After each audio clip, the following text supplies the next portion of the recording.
하나님의 일에는 언제나 일정한 순서와 계획이 있습니다. 여러분은 삶을 사실 때 계획하며 사십니까? 아니면 그냥 사십니까? 대부분 다 알게 모르게 계획을 하십니다. 그래서 농사 지실 때도 이때 뭐 해야지, 저때 뭐 해야지, 이때 밥 해야지, 이때 뭐 해야지, 그 계획을 다 세워놓고 있습니다. 아이들도 그냥 막 사는 것 같지만 나름의 머릿속에 계획이 있습니다. 야, 너 아직까지 자고 있으면 어떻게 학교 지각해? 얘는 10분 있다 일어날 계획이 있었던 거예요. 그것처럼 하나님도 하나님의 계획과 하나님의 시간이 있습니다. 성경은 이것을 하나님의 때라고 이야기합니다. 하나님의 시간표. 예수님이 이 땅에 오신 것 우연이 아닙니다. 갈라디아 4장 4절에 보니까 이런 말씀이 있어요. 함께 읽어볼까요? 시작.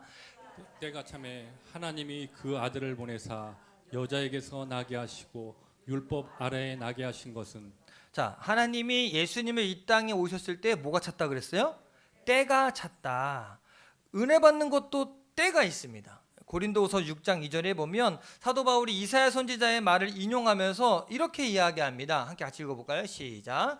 이르시되 내가 은혜 베풀 때 너에게 듣고 구원의 날에 너를 도왔다 하셨으니 보라 지금은 은혜를 받을 만한 때요 보라 지금은 구원의 날이로다. 은혜 받을 때, 구원 받을 때가 있다는 겁니다. 그러므로 하나님의 백성들은 이 하나님의 시간, 하나님의 때에 좀 민감하게 반응할 수 있어야 됩니다. 성경적으로 하나님께 쓰임 받은 사람들은요, 언제나 이 하나님의 때에 민감하게 반응한 사람들이었어요.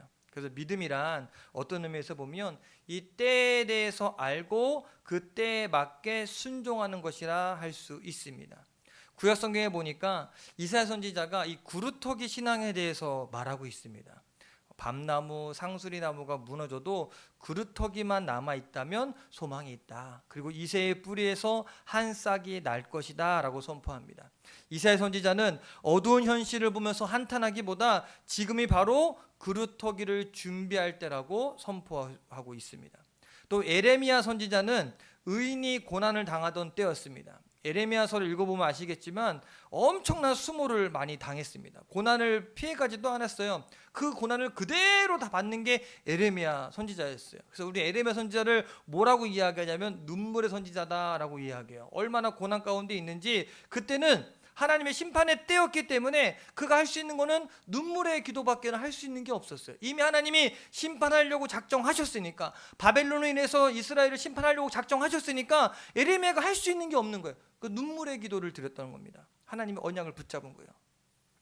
초대교회 때에는 부흥의 때였습니다. 성령님이 임하시고 예루살렘과 온 유대, 사마리아 그리고 로마까지 복음의 놀라운 역사가 일어났습니다. 이때에는 제자들이 모두 다 복음 증거자가 되어서 다 전도를 해야 되는 그때였어요. 근데 예루살렘 교회가 그때에 민감하지 못했습니다. 그래서 그때에 반응해서 복음을 증거하고 해야 되는데 머뭇거리고 하지 못했어요. 결국 예루살렘 교회는 다 흩어지고 말았습니다. 이에 반해서 안디옥 교회는요, 이때에 대해서 잘 알고 세계 복음화의 사역을 준비하고 그렇게 사용되었습니다.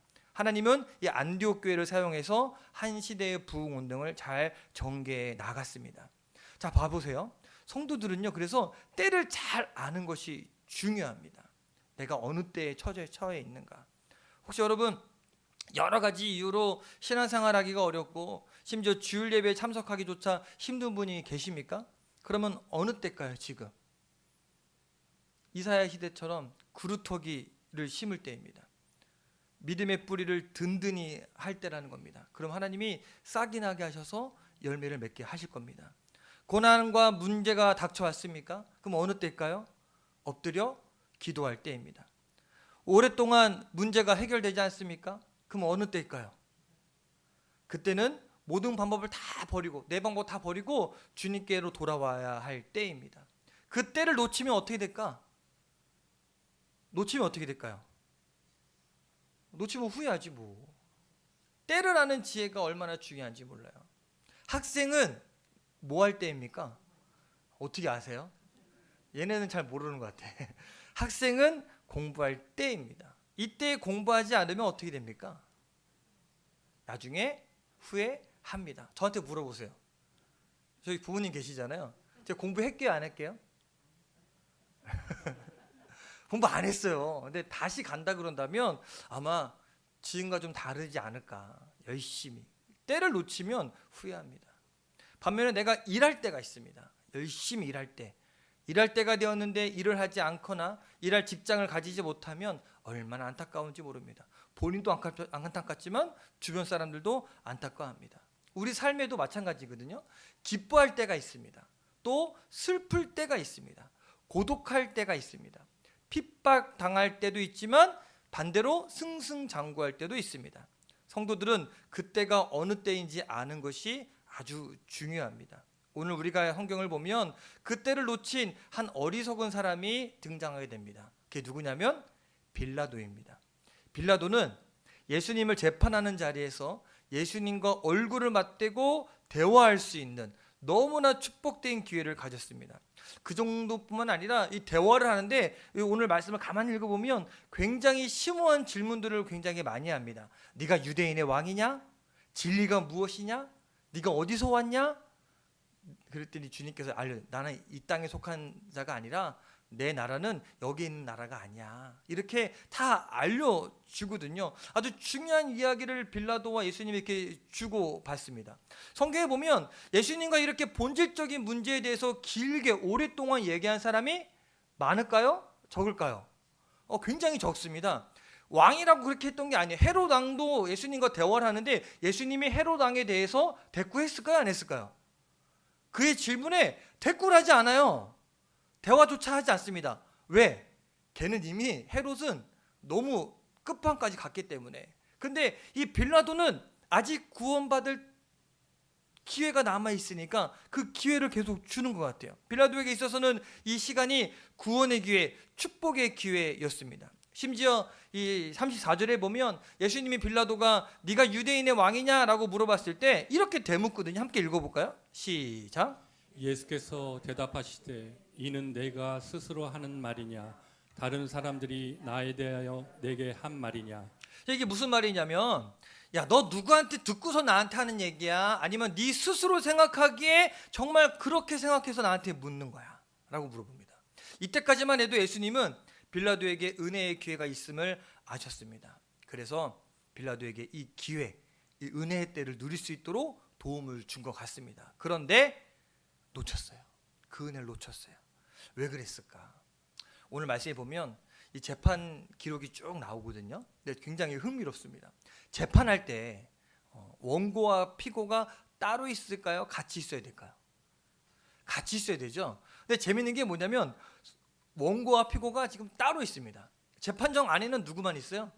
피고, 예수님만 있어요. 재판정 밖에는 원고, 이 예수님을 데리고 왔던 고발한 이 원고가 재판정 밖에 있습니다. 유대인들이 이방인 법정에 들어가면 더럽혀져 갖고 유월절 음식을 먹지 못해요.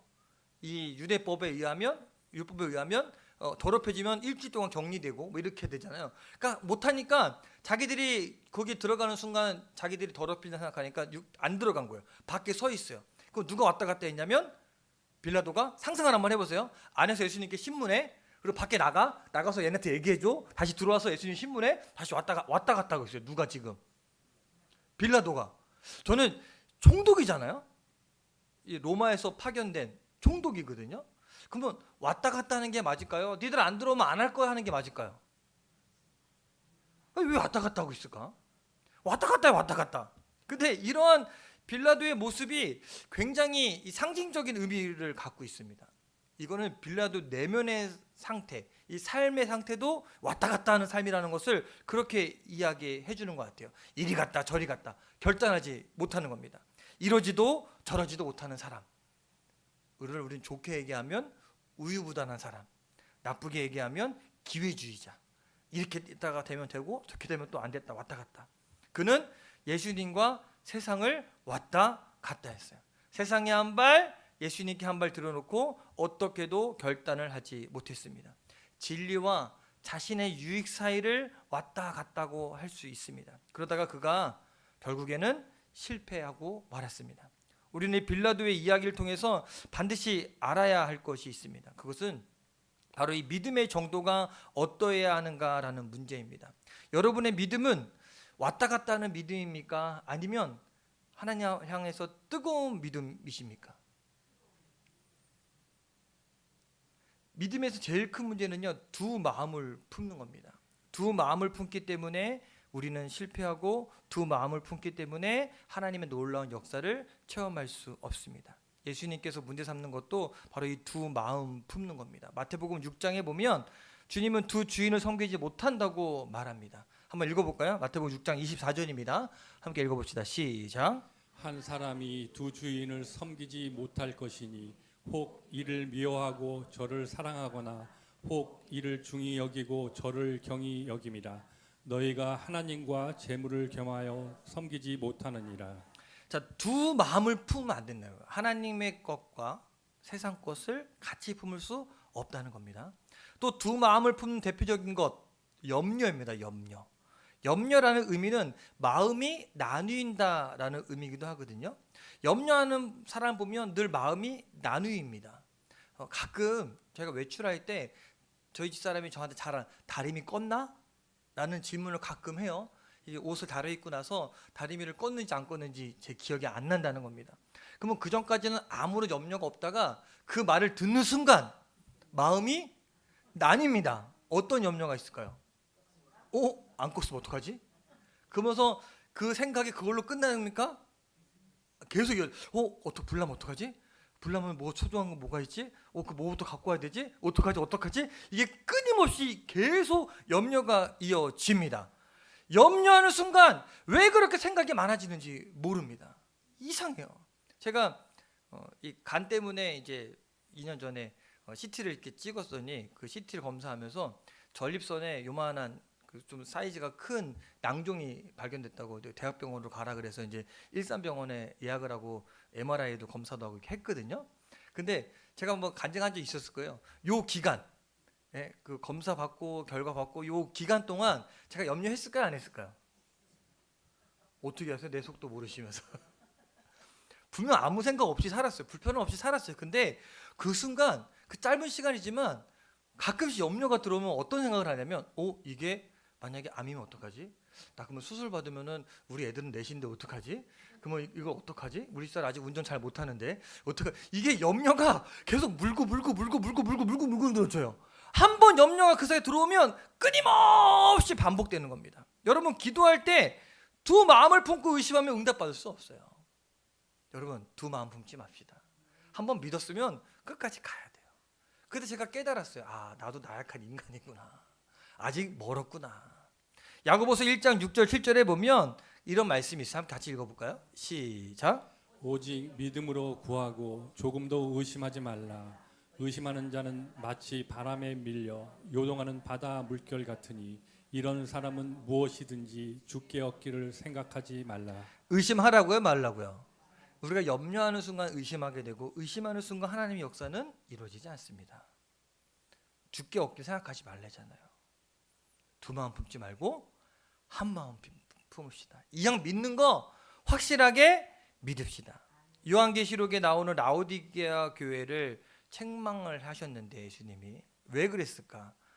요한계시록 3장 15절입니다. 함께 읽어볼까요? 시작. 내가 내 행위를 아노니 내가 차지도 아니하고 뜨겁지도 아니하도다. 내가 차든지 뜨겁든지 하기를 원하노라. 자, 빌라도에게도 하나님의 은혜를 체험할 기회가 주어졌습니다. 예수님과 대면했습니다. 그리고 본질적인 질문도 분명히 했습니다. 내가 유대인의 왕이냐? 진리가 무엇이냐? 그런데 진리가 무엇이냐라고 물어봤으면 예수님으로부터 그 진리가 무엇인지 들어야 돼요? 아니면 듣지 않고 나가야 돼요? 들어야 되지 않겠습니까? 근데 그 질문에 대한 답을 얻지 못했어요. 던져놓고 답을 얻는 것을 너무나 쉽게 포기했습니다. 조금만 더 대화가 이어졌어도 아마 빌라도는 좀 달라지지 않았을까라는 생각을 해봅니다. 그러나 빌라도는 더 이상 그렇게 하지 않았어요. 그 마음이 나뉘어져 있었기 때문에 너무 분주했습니다. 법정 안과 법정 밖을 드나드느라고 마음이 나뉘어져 있습니다. 너무나 놀라운 기회를 그는 너무나 쉽게 놓치고 말았습니다. 혹시 여러분 중에 은혜의 기회를 놓치고 있지 않습니까? 우리의 문제가 무엇입니까? 주님을 사랑하긴 합니다.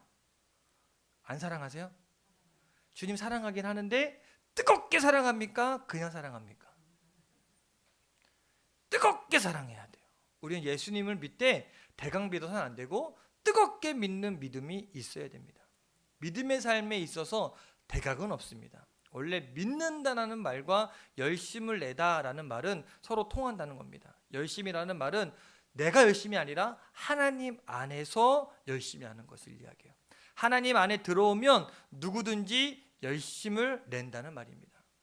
여러분, 뜨거운 사람이 좋습니까? 찬 사람이 좋습니까? 여러분, 이 과학적으로 몸이 열이 나고 뜨거워지면 몸 안에 있는 이 안 좋은 세포들이 다 죽는데요. 모르셨죠? 그래서 열나도록 뛰고 하면 건강이 좋아지는 이유가 거기에 있는 겁니다. 그 이왕 우리 주님 믿는 거 뜨겁게 믿읍시다. 열심히 합시다. 여러분, 교회 안에서도 열심히 하는 사람이 좋아요? 설렁설렁 하는 사람이 좋아요? 네? 저는 성격상 열심히 하는 사람이거든요.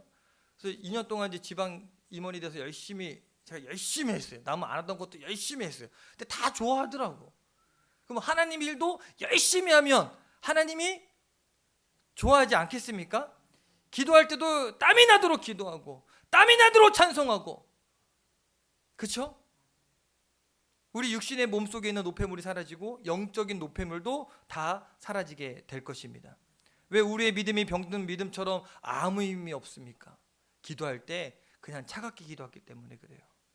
졸듯이 찬양하기 때문에 우리의 믿음이 건강해지지 못하는 겁니다. 열심을 가지고 주님 앞에 헌신하는 것보다 더 좋은 것은 없습니다. 그렇게 열심히 주님을 섬긴다면 하나님의 놀라운 역사를 체험할 수 있게 될 것입니다. 빌라도의 두 번째 문제는요, 공의보다 여론을 더 중시했다는 겁니다.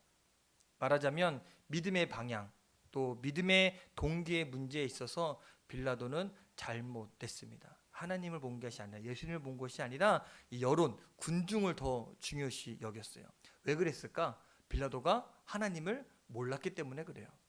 사람들을 의식했고 계속 군중에게 아첨했습니다. 그러나 믿음은 그런 것이 아닙니다. 우리는 사람보다 하나님을 먼저 의식해야 합니다. 문제가 생기면 어디로 가야 될까요? 어디로 가야 돼요? 문제가 생기면 주님께로 가야 되는데 우리 문제 생기면 어디부터 가?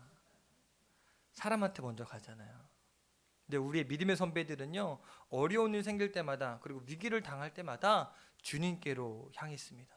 베드로와 요한이 예수 이름을 말하다가 제사장들과 장로들에게 붙잡혀서 재판을 받을 때 그들이 이렇게 말합니다. 너무 멋있는 말 하거든요. 사도행전 4장 19절 20절 말씀을 함께 봉독하겠습니다. 시작. 베드로와 요한이 대답하여 이르되 하나님 앞에서 너의 말을 듣는 것이 하나님의 말씀을 듣는 것보다 옳은가 판단하라. 우리는 보고 듣는 것을 말하지 아니할 수 없다 하니. 하나님 앞에 했다는 거야. 하나님 앞에. 하나님 앞에. 니들 암만 뭐라 해봐. 우리는 하나님 앞에 서 있기 때문에 소용이 없어. 내가 어떻게 말하는, 내가 본 걸 다 말할 수밖에 없지. 사도 바울은요, 갈라디아서 1장 10절에 이렇게 이야기합니다. 함께 읽어봅시다. 시작. 이제 내가 사람들에게 좋게 하랴 하나님께 좋게 하랴 사람들에게 기쁨을 구하랴. 내가 지금까지 사람들의 기쁨을 구하였다면 그리스도의 종이 아니니라. 저는 이것이 성도의 모습이라고 생각합니다. 하나님의 기쁨을 구하는 사람. 사람의 기쁨이 아니라. 언제 하나님의 기적이 일어납니까? 주님만 바라볼 때 기적이 일어납니다. 다니엘의 세 친구 사드락 메삭 아벳느고 이야기 너무나 잘 아시죠? 이들이 얘기하잖아요. 우리가 불 가운데 들어갈지라도 하나님 우리를 건져내 주실 거야. 그런데 그렇게 하지 아니하실지라도 우리는 하나님 바라보고 믿고 나아갈 거야. 그때 기적이 일어났어요. 성도들이 능력 없이 무너지는 이유 다른 것이 아니라 자꾸만 사람을 통해서, 또 정치나 술수를 통해서 해결하려고 하기 때문에 그렇습니다. 사람보다 사람들을 의식하면 문제는 더 꼬입니다. 하나님을 의식하는 자가 되어야 됩니다. 저는 이 코람데오라는 말 참 좋아합니다. 코람데오 무슨 뜻이게요? 네, 하나님 존전 앞에서, 하나님 앞에서라는 뜻입니다. 저는 하나님 앞에 서 있는 삶을 살기 원합니다. 사람들을 의식하기보다 하나님을 의식하기를 소원합니다. 그래서 저는 하나님 앞에서 부끄러움 없이 살기 위해서 몸부림칩니다. 물론 여러 가지로 많이 부족해서 사람들에게 이런저런 말을 들을 수 있습니다. 그러나 저는 사람들 때문에 제 삶이 흔들리기를 원치 않습니다. 저는 하나님을 기쁘게 하기 위해 땀 흘리고 하나님의 뜻에 순종하기 위해 살 것입니다. 저와 여러분도 하나님 앞에서 살아갑시다. 하나님 때문에 삽시다. 하나님을 위해 삽시다. 여러분, 우리가 쓰는 용어 중에 실세가 있습니다. 실세. 여러분, 우리 교회 실세 누굽니까? 잘 모르세요? 실세가 누군지 알고 그 사람한테 가야 문제가 해결됩니다. 그렇죠? 노인정에도 실세가 있습니다. 노인정의 실세 누구예요? 회장님 여기 계시잖아. 실세가 있어요. 마을에도 실세가 있어요. 누구요? 이장님. 동네에도 실세가 있어요. 동장님. 시에도 시장님. 실세가 있잖아요. 근데 여러분, 이 땅, 이 전체적인 이 온 지구에 실세가 있습니다. 누굴까요? 하나님. 천지를 창조하신 분. 지금도 살아계셔서 생사복을 주관하시는 분. 실세 중에 실세입니다. 그러면 우리가 누구한테 가야 문제가 해결될까요? 실세 중에 실세한테 가면 문제가 해결되지 않겠습니까? 하나님께로 가야 문제가 해결됩니다. 사람 의식하지 말고 하나님 의식해야 합니다. 누구를 하나님이 기뻐하십니까? 결국에는 미련스럽게 하나님만을 고집하는 자가 결국에는 승리할 수 있습니다. 그런 사람을 하나님이 기뻐하십니다. 자, 봐보세요. 다시 말씀으로 가서 빌라도는요, 예수님이 죄가 없다는 사실 알았을까요? 몰랐을까요? 오늘 말씀에 보면 알았어요. 얘 내가 보니까 죄가 없어. 자, 그러면 재판장이 죄가 없는 거 알았으면 어떻게 하면 돼요? 무죄 땅땅땅 풀어주면 돼요. 근데 빌라도가 어떻게 하는지 아십니까? 지금 나름대로 머리를 굴린 거예요. 그래서 내가 이 사람 죄가 없으니까 이 사람도 풀어주고 또 이 백성들의 마음도 내가 살피고 신리와 명분을 다 챙기기 위해서 끝까지 머리를 씁니다. 그 방법 중에 하나가 뭡니까? 6월절 명절이 되면 이 제수를 하나 풀어주는 거예요. 우리나라도 광복절 특사 뭐 이런 게 있잖아요. 풀어주는 게 있는 거예요. 그래서 일부러 가장 악독한 강도 바라바를 끄집어낸 거예요. 그래서 이 바라바를 예수님 같게 내세운 거예요. 강도니까. 예수님이 강도만큼 나쁜 건 아니니까. 그러면 당연히 이 사람들이 예수님을 놓아주라고 할 줄 알고 그렇게 이야기를 한 겁니다. 예수님과 바라바 중에 누구 놓아줄까? 그랬더니 사람들의 반응이 빌라도의 계산과 달랐어요. 누구 풀어주려는 거야 지금? 바나바. 빌라도는 자기 함정에 빠졌습니다. 사람들을 너무 의식한 거예요. 결국 실패했어요. 마태복음 27장 19절에 보면 예수님을 재판할 때 빌라도의 부인이 빌라도에게 사람을 보내서 이런 말을 하거든요. 함께 읽어볼까요? 시작. 총독이 재판석에 앉았을 때 그의 아내가 사람을 보내어 이르되 저 옳은 사람에게 아무 상관도 하지 마옵소서. 오늘 꿈에 내가 그 사람으로 인하여 애를 많이 태웠나이다 하더라. 제가 이 말씀들을 보면서 빌라도에게 계속 기회를 주셨구나. 너 알아. 너 깨달아야 돼. 왜? 부인에게 꿈을 꾸게 해서 부인이 말린 거예요. 저 사람 보니까 함부로 하면 안 될 것 같아. 그 사람으로 인해서 내가 애를 많이 태웠으니 그냥 아무 상관하지 말고 무죄 내서 방면했으면 좋겠어라고 부인이 그렇게까지 이야기했는데, 근데도 불구하고 빌라도는 그 때를 놓치고 말았어요. 자, 그러면 여러분 이쯤에서 빌라도의 부인이 어떤 꿈을 꿨을까? 성경 읽으면 이런 거 좀 궁금해야 되지 않겠습니까? 그래서 어떤 사람이 이거에 대해서 좀 연구를 했답니다. 근데 사실인지 아닌지 아무도 몰라. 성경에 나오지 않으니까. 근데 지금 생각해 보세요. 여러분 사도신경 외울 때 누구 이야기 나옵니까?